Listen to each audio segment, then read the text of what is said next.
وقتی که خاطره غمگین تو هنوز تو خونه منه، یعنی که بارقم بی تو شبانه رو شونه منه. غم بار عشق تو رو دوش میکشم و پس نمیکشم با این خیال پوچ که چشم های تو دیوونه منه. تو ناز میکنی من ناز میکشم، این منطقه کیه؟ انگار پیش تو فرقی نمیکنه کی عاشق کیه. فهم نگاه نکن برو خودش نمیاره، خیلی منو دوست داره، خیلی. الان چند وقت منو تحویل نمیگیره، فکر میکنی برای چیه؟ سیگار دیده دستم بدبختی. و یعنی قبل از اون میومد چند ساعت پشت پنجره اتاقم فقط ظلم میزد به من، فقط ظلم میزد به من.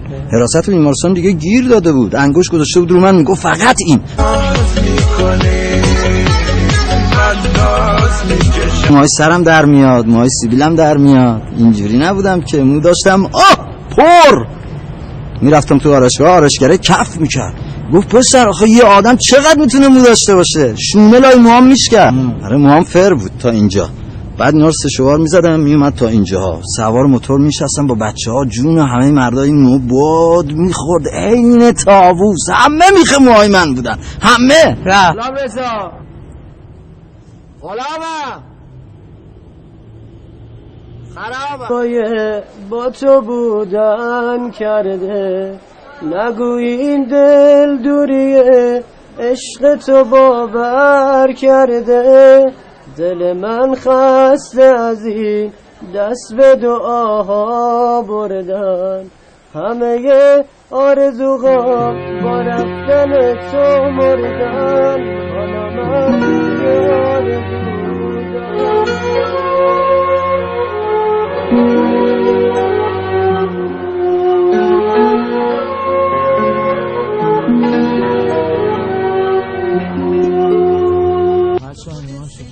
غلام رضا،